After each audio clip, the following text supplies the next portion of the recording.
සුබ දවසක් පුතේ හැම දිනකටම අද දවසෙත් අපි අලුත් විෂය එකකයක් එක්ක තමයි සම්බන්ධ වෙන්නේ. අද දවසේ අපේ විෂය එකකේ බවට පත් වෙන්නේ නිෂ්පාදන පිරිවැය ලේඛනී කියන විෂය එකකය. මේක සාමාන්‍ය පෙළ ව්‍යාපාර හා ගිණුම් කරන අධ්‍යයනයේ විෂය ධාරාව යටතේ වගේම උසස් පෙළ ගිණුම් කරන යටතේ අපි සාකච්ඡා කරන විෂය එකකයක්. ඒතර අද දවසේ මේ වීඩියෝ එක හරහා අපි මූලික වශයෙන් සාකච්ඡා කරන්නේ පුතේ මේ විෂය එකකේ ගොඩනැගීමට පදනම් වෙලා තියෙන මූලික සංකල්පයන් සහ විෂය එකකේ මූලික හැඳින්වීම. ඒතර මුලින්ම පුතේ අපි මේ විෂය එකකේ දිහා බලනකොට මුලින්ම සාකච්ඡා කළ යුතු කාරණාවක් තියෙනවා. ඒ තමයි පොදුවේ ව්‍යාපාරයක් කියලා කියන්නේ මිනිස් අවශ්‍යතා සහ උවමනා සපුරාලන ඕනෑම වූ ආර්ථික කටයුත්තක් පොදුවේ පුතේ අපි කියනවා ව්‍යාපාරයක් කියලා. එතන මේ ව්‍යාපාර සංවිධාන ඒ ව්‍යාපාර ආයතනයේ ස්වභාවය නැත්නම් එහි කාර්යපතය අනුව ප්‍රධාන කොටස් තුනකට අපි වර්ග කරනවා. ඒ තමයි පුතේ සමහර ව්‍යාපාර තියෙනවා නිෂ්පාදන ව්‍යාපාර, සමහර ව්‍යාපාර තියෙනවා පුතේ වෙළඳ ව්‍යාපාර, සමහර ව්‍යාපාර තියෙනවා පුතේ නිෂ්පාදන හා වෙළඳ ව්‍යාපාර ලෙස. පැහැදිලිද? ඒතර අද දවසේ අපි සාකච්ඡා කරන්නේ මේ සංවිධාන ව්‍යුහ තුනෙන් නැත්නම් මේ ආකාර තුනෙන් මෙන්න මේ නිෂ්පාදන ව්‍යාපාර ව්‍යුහයක් සිය නිෂ්පාදන ක්‍රියාවලිය සඳහා දරනු ලබන පිරිවැය නිවැරදිව හඳුනා ගැනීමට අවශ්‍ය කරන්නා වූ ව්‍යාපාරික පිරිවැය වාර්තාවන් පිළියෙල කරනු ලබන ආකාරය සහ මේ පිරිවැය හඳුනා ගැනීමේදී ඊට පදනම් වන මූලික පිරිවැය සංකල්පයන් මොනවද කියන කාරණාව. ඒතර මේ පාඩමේදී පුතේ තව පුංචි දෙයක් තියෙනවා අපිට ඊට කලින් විෂය එකකට යන කලින් අවබෝධ කරගත යුතු. සාමාන්‍යයෙන් පොදුවේ අපි සාමාන්‍ය පෙළ ව්‍යාපාර හා ගිණුම් කරන අධ්‍යයනයේ විෂය ගත්තොත් අපි මෙතනදී කතා කරන්නේ පුතේ තනි පුජ්‍යල ව්‍යාපාර සම්බන්ධයෙන් විතරයි. තනි පුජ්‍යල ව්‍යාපාර සම්බන්ධයෙන් විතරයි.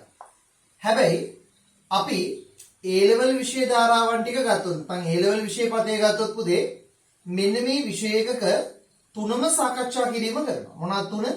තනි පුජ්‍යල, හවුල් සහ සමාගම් සංවිධාන. ඒතර මතක තියාගන්න පුතේ මේ නිෂ්පාදන වෙළඳ ව්‍යාපාර නැත්නම් නිෂ්පාදන ව්‍යාපාරයක් තනි පුජ්‍යල ව්‍යාපාරයක් විදිහට කරගෙන යන්නත් පුළුවන්. හවුල් ව්‍යාපාර ආයතනයක් විදිහට කරගෙන යන්නත් පුළුවන්. සමාගමක් විදිහට කරගෙන යන්නත් පුළුවන්. මේ කොයි ආකාරයකට පුතේ මේ නිෂ්පාදන ව්‍යාපාරයේ පවත්වාගෙන ගියත් ඒ ව්‍යාපාර සංවිධාන ව්‍යුහයට අවශ්‍ය වෙනවා ඒ ව්‍යාපාර ආයතනයේ නිෂ්පාදන ක්‍රියාවලිය සඳහා දරනු ලබන පිරිවැය නිවැරදිව හඳුනා ගැනීමෙන් ඒකක පිරිවැය නිවැරදිව හඳුනා ගැනීමෙන් ඒකකයක් සඳහා නිවැරදි විකුණුම් මිලක් තීරණය කිරීම. ඒතර මේ විෂය එකකේ අරමුණු විදිහට ගත්තොත් නැත්නම් නිෂ්පාදන පිරිවැය ලේඛනයක් පිළියෙල කිරීමට අදාළ හේතු අවශ්‍යතා ගත්තොත් එක තමයි පුතේ මුළු නිෂ්පාදන පිරිවැය ගණනය කිරීමට, ඊළඟට දෙක ඒකක නිෂ්පාදන පිරිවැය ගණනය කිරීමට, තුන ඒකකයක් සඳහා විකුණුම් මිල නිවැරදිව තීරණය කිරීමට, හතර අනාගත නිෂ්පාදන ඉලක්ක සඳහා පිරිවැය ඇස්තමේන්තුකරණයට, පහ නිෂ්පාදන ක්‍රියාවලිය සඳහා දරනු ලබන ප්‍රවර්තන පිරිවැයන් පාලනයට. ඔන්න ඔයගේ අරමුණු සඳහා තමයි අපි මේ විෂය එකකේ පුතේ මූලික වශයෙන් සාකච්ඡා කරන්නේ. හරි. දැන් අපි බලමු මේ විෂය එකකේදී අපි හඳුනා ගන්න ඕන නැත්නම් අපි විසින් සාකච්ඡා කරන මූලික පිරිවැයන් මොනවද? කොහොමද නිෂ්පාදන ව්‍යාපාර ආයතනයකට අදාළව මුළු නිෂ්පාදන පිරිවැය හඳුනා ගැනීම කරන්න කියන කාරණාව. පුතේ සාමාන්‍යයෙන් මේ විෂය එකකයේ යටතේ හඳුනා ගන්නවා අපි මුළු නිෂ්පාදන පිරිවැය. මුළු නිෂ්පාදන පිරිවැය. මේ මුළු නිෂ්පාදන පිරිවැය පුතේ ප්‍රධාන වශයෙන් ප්‍රධාන කොටස් තුනක් යටතේ අපි වර්ග කරලා තමයි හඳුනා ගැනීම කරන්නේ. අපි මේ කොටස් තුන වර්ග කරනවා ද්‍රව්‍ය පිරිවැය, ඒ වගේම පුතේ ශ්‍රම පිරිවැය සහ වෙනත් පිරිවැය ලෙස. හරි. එතන මූලික වශයෙන් පුතේ ද්‍රව්‍ය පිරිවැය කියන්නේ යම් නිමෝමක් නිර්මාණය කිරීම සඳහා දායක කරගනු ලබන සම්පත් මූලික සම්පත් අපි කියනවා ද්‍රව්‍ය පිරිවැය කියලා. ශ්‍රම පිරිවැය කියන්නේ පුතේ නිෂ්පාදන කාර්යය සඳහා යොදා ගන්නා කායික හා මානසික ශ්‍රම සම්පත වෙනුවෙන් කරනු ලබන ගෙවීම් අපි කියනවා පුතේ ශ්‍රම පිරිවැය කියලා. එතන වෙනත් පිරිවැය කියන්නේ පුතේ ද්‍රව්‍ය සහ ශ්‍රම පිරිවැය හැරුණු විට යම් නිෂ්පාදනයකට දාලව එහි නිෂ්පාදන ක්‍රියාවලිය සඳහා පොදුවේ දරනු ලබන වියදම් වලට අපි කියනවා පුතේ වෙනත් පිරිවැය. ඒ වගේම මෙය නිෂ්පාදනයකට අන්තර්ගමනය වන ආකාරය අනුව නැවතත් පුතේ ද්‍රව්‍ය පිරිවැය කොටස් දෙකක් ඒ වගේම ශ්‍රම පිරිවැය ප්‍රධාන කොටස් දෙකක් වෙනත් පිරිවැය ප්‍රධාන කොටස් දෙකක් වශයෙන් කොටස් 6කට අපි වර්ගීකරණය කරනවා. බලමු මේක වර්ගීකරණය කරන්නේ කොහොමද කියලා. පළවෙනියට පුතේ අපි වර්ග කරනවා ද්‍රව්‍ය පිරිවැය කොටස් දෙකකට. ඒ තමයි ඍජු ද්‍රව්‍ය පිරිවැය සහ අනිත් එක තමයි පුතේ වක්‍ර ද්‍රව්‍ය පිරිවැය. හරි. මම මේ ටික ලියලා ඉවරලා එකින් එකට සංකල්පයන් සාකච්ඡා කරන්නම්. ඊළඟ පුතේ අපි කතා කරනවා ඍජු ශ්‍රම පිරිවැය සහ ව්‍යාපාරයේ පුතේ වක්‍ර ශ්‍රම පිරිවැය. ඊළඟ පුතේ ඍජු වෙනත් පිරිවැය සහ ඍජු වෙනත් පිරිවැය සහ අපි කතා කරනවා පුතේ වක්‍ර වෙනත් පිරිවැය. හරි. දැන් බලමු මේ මොනවද කියලා. දැන් අපි උදාහරණයක් හැටියට මෙතනදී පුතේ අපි නිෂ්පාදනයක් ගමුකෝ නේද? අපි සාමාන්‍යයෙන් නිතර දෙවේලේ පාවිච්චියට ගන්න දේවල්. ඕනනම් එහෙම එකක් ගන්නත් පුළුවන්. නැත්නම් අපි කෑමක්ම ගමුකෝ නේ. ඒක වඩා හොඳයි. අපි ගමු මොකක්ද? පිටියක් වගේ නේද පේනවා. පිටි කන්නේ නේද? අන්න අඳිනවා පුතේ. මට ලොකුවට චිත්‍ර අඳින්න බෑ හොඳ. දැන් පොඩ්ඩක් පේනවනේ. නිකන් මේක වඩුවප්පයක් වගේ පේන්නේ මේ පාන් ගෙඩියක් ඇන්නේ හොඳ. මේක පාන් ගෙඩියක් කියලා හිතාගන්න. හරිද? මේ තියෙන්නේ පාන්. හරිද? පාන් කාලා තියෙනවනේ පුතේ. ඔව්. හැබැයි දැන් අද බලන්න පොඩ්ඩක් පාන් කෑවට පස්සේ පාන් කාලා තියෙන්නේ වැරදි විදිහට කියලා හිතෙන්න පුළුවන් මේ ටික කතා කරාට පස්සේ. ඒත් ඒ වෙච්චර වැඩි හිතන්න යන්න එපා. මෙතනදී පුතේ ද්‍රව්‍ය පිරිවැය ගත්තොත් දැන් පාන් ගෙඩියක් සකස් කිරීමේදී අපි මූලික වශයෙන් ද්‍රව්‍යයන් විදිහට පාවිච්චි කරන්නේ පුතේ පාන් පිටි, ඊස්ට්, ලුණු, සීනි වගේ දේවල් ටිකන්නේ. ඊළඟ තෙල් වගේ දේවල්. ඒතර මේ ඍජු ද්‍රව්‍ය කියලා කියන්නේ පුතේ යම්කිසි ව්‍යාපාරික නිෂ්පාදනයක් සිදු කරනකොට ඒ නිෂ්පාදනය නිර්මාණය කිරීම සඳහා අපි මූලික වශයෙන් යොදා ගන්න ද්‍රව්‍ය තියෙන පුතේ. අන්න ඒ ද්‍රව්‍ය සම්පත් වලට අපි කියනවා මොන ද්‍රව්‍ය කියලාද? ඍජු ද්‍රව්‍ය කියලා. දැන් උදාහරණයක් ගත්තොත් පාන් නිෂ්පාදන ක්‍රියාවලියේදී පුතේ පාන් පිටි සඳහා වන පිරිවැය අපි කියන්නේ මේ ව්‍යාපාර ආයතනයට අදාළව ඍජු ද්‍රව්‍ය පිරිවැය කියලා. ඒතර ඍජු ද්‍රව්‍ය කියලා කියන්නේ පුතේ ව්‍යාපාර ආයතනයේ මේ නිෂ්පාදන ක්‍රියාවලිය සඳහා ඍජුවම අපි යොදා ගන්නා වූ සම්පත් ද්‍රව්‍ය සම්පත් අපි කියනවා ඍජු ද්‍රව්‍ය. ඒතර පාන් නිෂ්පාදනය නම් පාන් පිටි.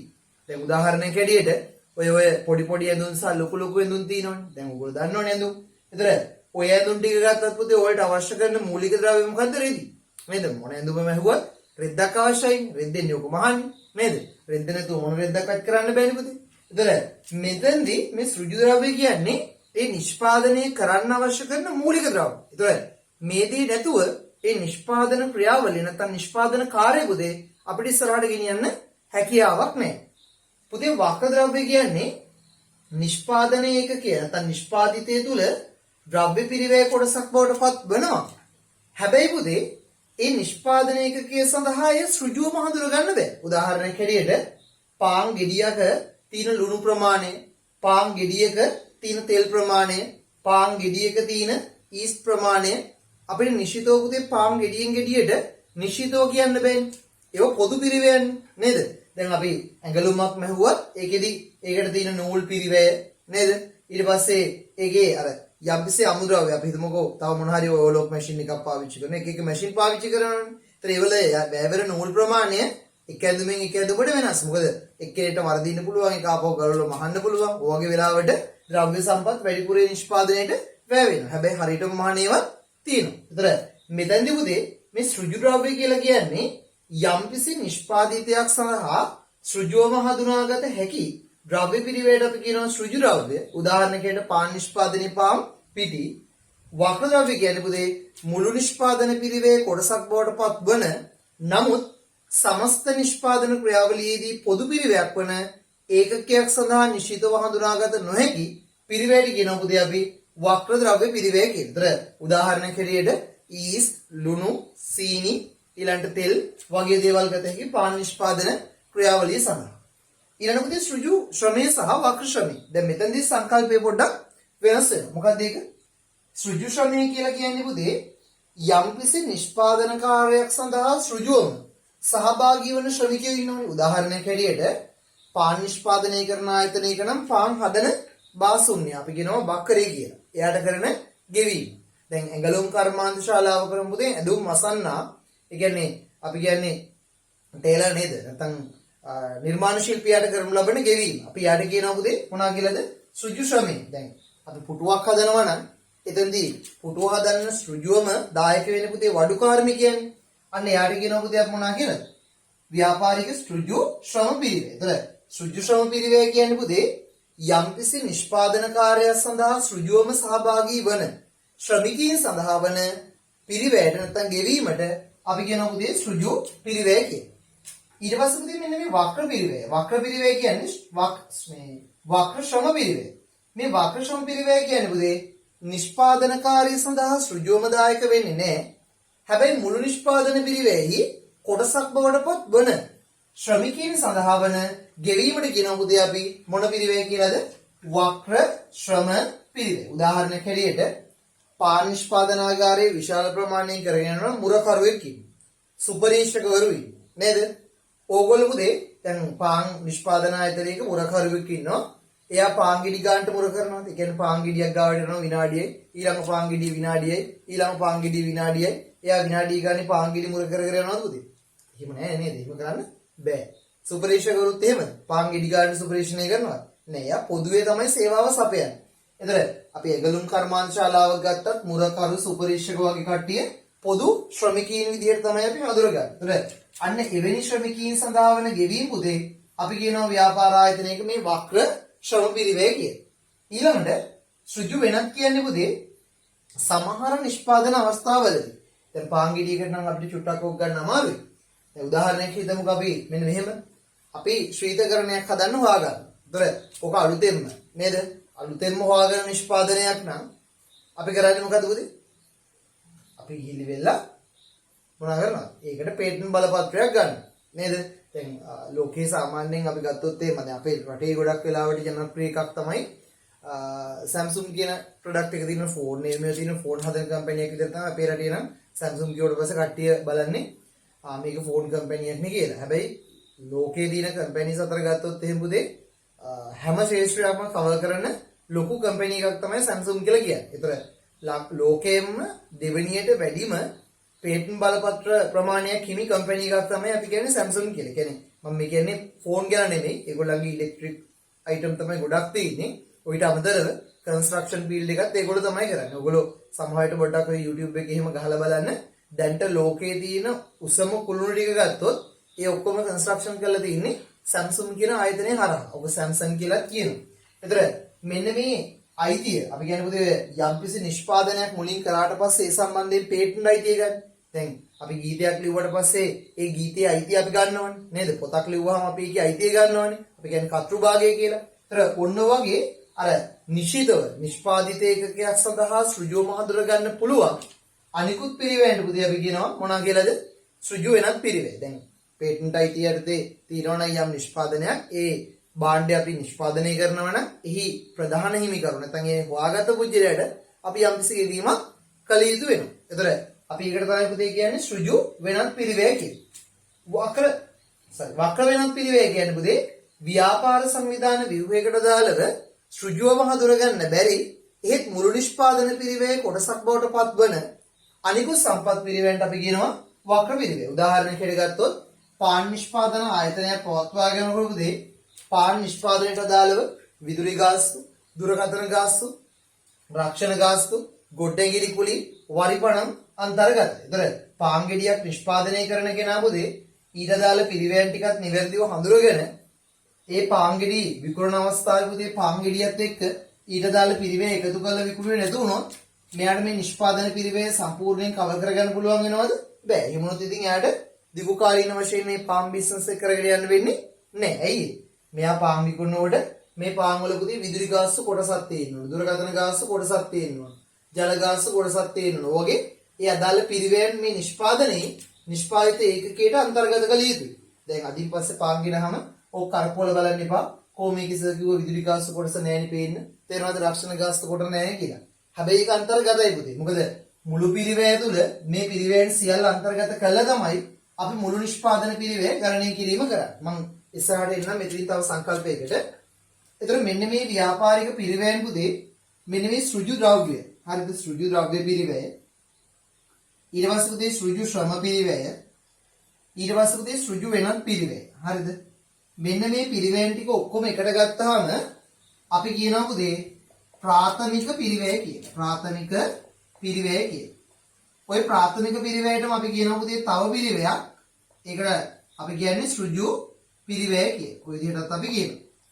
ඒ වගේම මතක තියාගන්න පුතේ යම්කිසි ව්‍යාපාර සංවිධාන ව්‍යුහයක මේ අපි කතා කරන වක්‍ර ද්‍රව්‍ය පිරිවැය, ඒ වගේම පුතේ වක්‍ර ශ්‍රම පිරිවැය, ඒ වගේම පුතේ වක්‍ර වෙනත් පිරිවැය. මෙන්න මේ පිරිවැයන් ටික එකට ගත්තාම අපි කියනවා පුතේ එය නිෂ්පාදන ක්‍රියාවලිය සඳහා වන මොන පිරිවැය කියලා? නිෂ්පාදන පොදු කාර්ය පිරිවැය කියලා. මොකක් කියලාද පුතේ කියන්නේ?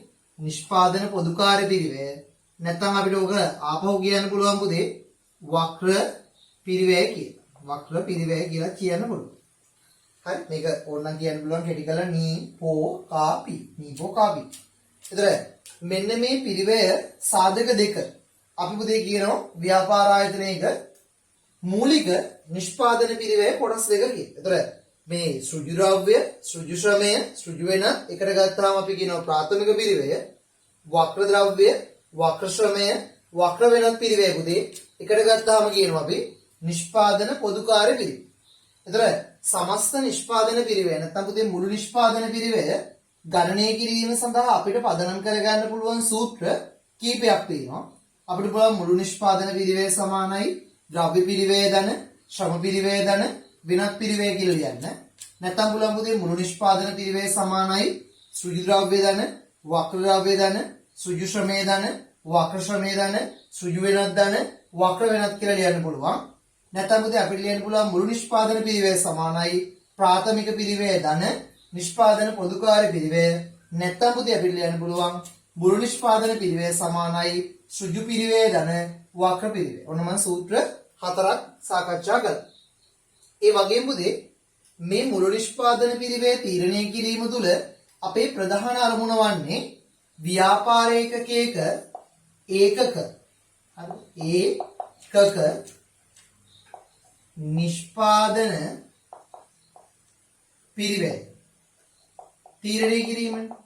එතකොට පුතේ ඒකක නිෂ්පාදන පිරිවැය අපි හොයන සූත්‍රය තමයි මුළු නිෂ්පාදන පිරිවැය අරගෙන අපි ඒක බෙදනවා පුතේ ඒකක ගණන. ඒ කියන්නේ නිෂ්පාදනය කරපු ඒකක සංඛ්‍යාව. ඒතර අපිට එනවා එක් ඒකකයක් සඳහා වන ව්‍යාපාරික නිෂ්පාදන පිරිවැය. ඒතර මතක තියාගන්න පුතේ මුළු නිෂ්පාදන පිරිවැය ඒ නිෂ්පාදන ක්‍රියාවලිය තුළ නිම කරන ලද නිමවුම් ඒකක සංඛ්‍යාව. නැත්නම් නිෂ්පාදිත ඒකක ගණනින් බෙදූ විට එක් ඒකකයක් සඳහා වන පිරිවැය අපිට පහසුවෙන් හඳුනා ගැනීම සිදු කරන්න පුළුවන්.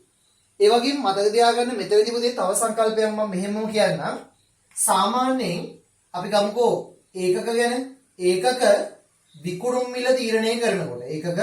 විකුණුම් මිල තීරණය කරනකොට මතක තියාගන්න පුතේ අපි ඒක තීරණය කරන්නේ ඒකක පිරිවැය කියන සාධකය අරගෙන පුතේ ඒකට ඒකක ලාභය කියන දේ එකතු කරනවා. ඒතර මතක තියාගන්න යම් නිෂ්පාදන ක්‍රියාවලියක නිවැරදි නිෂ්පාදන පිරිවැය නැත්නම් ඒකක නිෂ්පාදන පිරිවැය තීරණය කිරීමකින් තොරව ඒ ව්‍යාපාරයේ පුතේ ඒකක විකුණුම් මිල තීරණය කරන්න ගියොත් එතනදී අනිවාර්යෙන් එයාට සාර්ථක විකුණුම් මිලක් වෙළඳ පොලේ ලාභදායීත්වයක් සහිතව තීරණය කරන්න බැරි වෙනවා. මේ නිසා තමයි අපි කියන්නේ නිවැරදි නිෂ්පාදන පිරිවැය හඳුනා ගැනීමක් තුළ ඒකක පිරිවැය තීරණය කරලා ඒකක ලාභය තීරණය කළාට පස්සේ නිවැරදි ඒකක මිලක් අපිට හඳුනගන්න පුළුවන් කියලා. ඒතර සාමාන්‍ය නිෂ්පාදන ව්‍යාපාරයක් කරන හැම පුද්ගලයෙක්ම සිය ඒකක විකුණුම් මිල තීරණය කරන්නේ පුතේ ඒකක පිරිවැයට ඒකක ලාභය එකතු කරලා.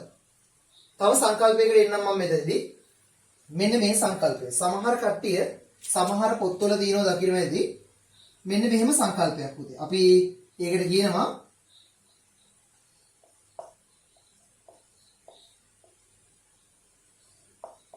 මොකද්ද පුතේ අපි කියන්නේ ඒකට? පරිවර්තන පිරිවැය. මතක තියාගන්න පුතේ පරිවර්තන පිරිවැය කියලා කියන්නේ මේ නිෂ්පාදන ක්‍රියාවලිය. හරිද?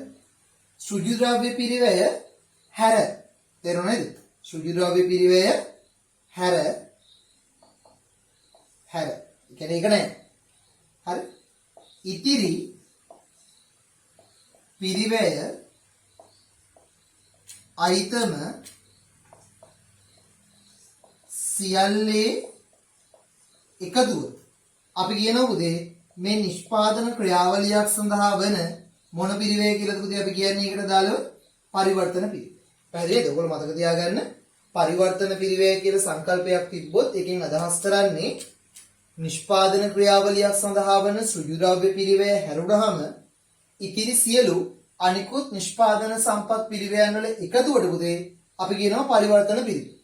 ඒතර පරිවර්තන පිරිවැය කියලා කියන්නේ වක්‍ර ද්‍රව්‍ය, සෘජු ශ්‍රමය, වක්‍ර ශ්‍රමය, සෘජු වෙනත්, වක්‍ර වෙනත් වල එකතුව. නැත්නම් පුතේ පරිවර්තන පිරිවැය කියන්නේ ප්‍රාථමික පිරිවැයෙන් සෘජු ද්‍රව්‍ය පිරිවැය අඩු කරලා නිෂ්පාදන පොදුකාර්ය පිරිවැය එකතු කරාට පස්සේ උත්තරේ.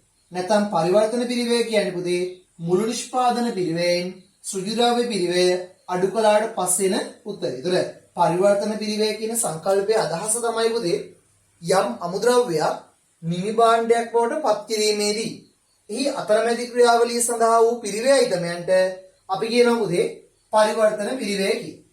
මම මේත් එක්කම එකතු කරන්නම් තව සංකල්පයක් ඔයාලට මෙතනට. සමහර වෙලාවට පුතේ අපි මේ සංකල්ප දෙක පටලවා ගන්නවා. පුතේ හොඳට මතක තියාගන්න මුළු නිෂ්පාදන පිරිවැය කියලා කියන්නේ ව්‍යාපාර ආයතනයක පුතේ මුළු පිරිවැය කියලා කියන්නේ. මොන පිරිවැයද? මුළු පිරිවැය කියලා කියන්නේ. සංකල්පයන් පුතේ දෙකක්. මුළු නිෂ්පාදන පිරිවැය කියන්නේ මුළු පිරිවැය කියන්නේ සංකල්පයන් දෙකක්. බලමු මේක වෙනස් වෙන්නේ කොහොමද කියලා. මුළු පිරිවැය කියලා කියන්නේ පුතේ මුළු නිෂ්පාදන පිරිවැය සහ නිෂ්පාදන නොවන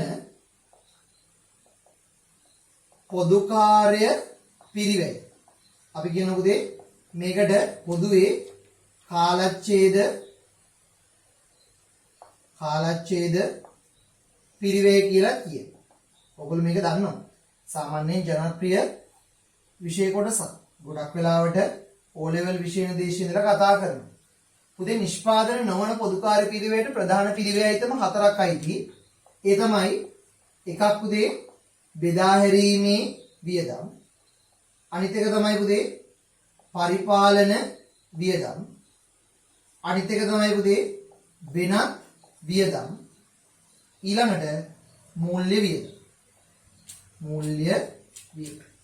එතකොට මෙන්න මේ කියන මූලික සාධක පිරිවැය සාධක හතර එකතුවෙන් තමයි පුතේ කාලච්ඡේද පිරිවැය හෙවත් නිෂ්පාදන නොවන පොදුකාර්ය පිරිවැය එකතු වෙන්නේ. ඒතර මුළු පිරිවැය කියලා කියන්නේ මෙන්න මේ නිෂ්පාදන පිරිවැය සහ නිෂ්පාදන නොවන පිරිවැය කියන පිරිවැය සාධක දෙකේ පුතේ එකතුවට තමයි අපි කියන්නේ සමස්ත පිරිවැය. ඒතර මේ මුළු පිරිවැය අවශ්‍ය වෙන්නේ පුතේ නිෂ්පාදන සහ වෙළඳ ව්‍යාපාරයක පිරිවැය වාර්තාවන් ගොඩනගනකොට විතරයි. දැන් අපිට මෙතනදී මේ කොටස වැදගත් වෙන්නේ නැහැ. හැබැයි අර අවබෝධය තියාගන්න පුතේ සමහරලාට පටලවා ගන්නවා මේක.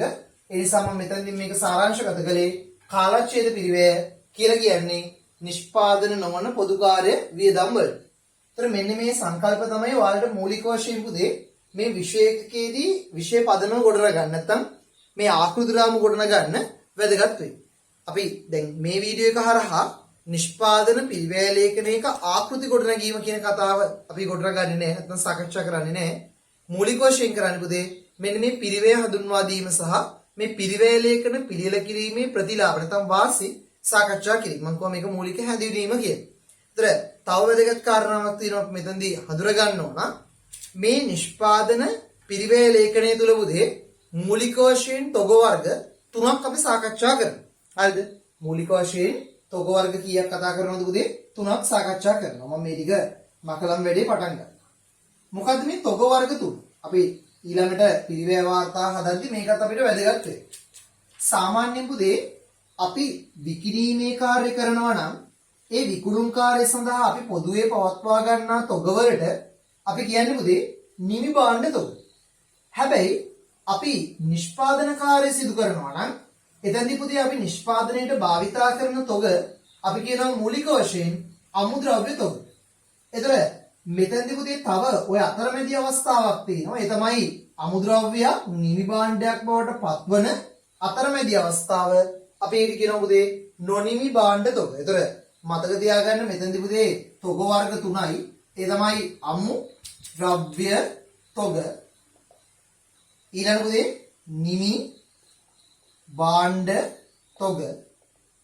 මේ අතරමැද තියෙනවා පුතේ තව එකක්. ඒ තමයි නොනිමි භාණ්ඩ තොග. ඒතර අමුද්‍රව්‍යක තොග කියලා කියන්නේ නිෂ්පාදන ක්‍රියාවලිය පවත්වාගෙන යාමට මූලික වශයෙන් භාවිතා කරන ද්‍රව්‍ය සම්පත් වලට පුතේ අපි කියනවා අමුද්‍රව්‍ය තොග. නොනිමි භාණ්ඩ තොග කියලා කියන්නේ පුතේ අමුද්‍රව්‍යයක් නිමි භාණ්ඩයක් බවට පත්වන අතරමැදි ක්‍රියාවලියේ පවතින තොගයන්ට අපි කියනවා නොනිමි භාණ්ඩ තොග. නිමි භාණ්ඩ තොග කියන්නේ පුතේ නිෂ්පාදන ක්‍රියාවලිය අවසානයේ විකිණීමට සූදානම් කරගෙන නැත්නම් විකිණීමට ඉදිරිපත් කරනු ලබන තොගයන්ට කියනවා පුතේ අපි ව්‍යාපාරයේ නිමි භාණ්ඩ තොග. එතන යම්කිසි ව්‍යාපාර ගිණුම් කරන කාල සීමාවක් ගත්තොත් මේ කාල සීමාව තුල පුතේ මේ කාල සීමාව මුල සහ අග මේ ව්‍යාපාර ආයතනික තොග අගයන් අපි හඳුනා ගැනීමක් සිදු කළ යුතු වෙනවා නිෂ්පාදන පිරිවැය ලේඛනයේ පිළිල කිරීමට. ඒතර මතක තියාගන්න මෙතනින් මෙන්න මේ අමුද්‍රව්‍ය සහ ව්‍යාපාරික නොනිමි ද්‍රව්‍ය තොග පමණයි අපි නිෂ්පාදන පිරිවැය ලේඛනයේ පිළිල කිරීමේදී පුතේ ගැලපුම් කරන්නේ. මේ නිමි භාණ්ඩ තොග අපි ගැලපුම් කරන්නේ පුතේ ව්‍යාපාර ආයතනයක වෙළඳ ගිණුම නිර්මාණය කිරීම තුල. වෙළඳ ගිණුම නිර්මාණය කිරීම තුල. ඒතර මේ තොග අපි සාකච්ඡා කරනවා පුතේ නිෂ්පාදන පිරිවැය ලේඛනය පිළියෙල කිරීමේදී. ඒතර මේක තමයි අපිට වැදගත් වෙන්නේ ඉස්සරහට. ඒතර අපි ඊළඟ දවසේ බලමු මොනවද මේ නිෂ්පාදන ගිණුමක ආකෘතිය ගොඩනැගීමේදී වැදගත් වෙන විෂය කර්ම සහ කොහොමද විභාග ප්‍රශ්න ටික අපි මේ විෂයකයේ පදනම්ව සාකච්ඡා කළ යුත්තේ කියන කාරණාව. එහෙනම් හැමෝටම සුබ දවසක්. තව තවත් මේ වගේ වීඩියෝස් බලන්න ඔයගොල්ලෝ channel එකත් එක්ක එකතු වෙන්න. channel එක subscribe කරලා channel එකත් එක්ක එකතු වෙන්න යාළුවන්ට share කරන්න. ඉස්සරහට මේ විෂයකයට දාලා පුතේ වීඩියෝස් කීපයක් ඉස්සරහට එනවා. මෙතනින් ඉස්සරහට. ඒතර ඒ වලදී කරන්න ඔයාලට වැදගත් කියන මොගලන්ට තේරුම් නැති මොන හරි කොටස් තියෙනවා නම් ඒව කමෙන්ට් කරන්න. ඒතර මම ඒවත් බලලා ඒවලට අදාළව ඔයාලගේ මේ වීඩියෝස් ටික හදලා දෙන්නම්. එහෙනම් අද දවසට මේ වීඩියෝ එක මෙතනින් අවසන් වෙනවා. හැමෝටම සුබ දවසක්.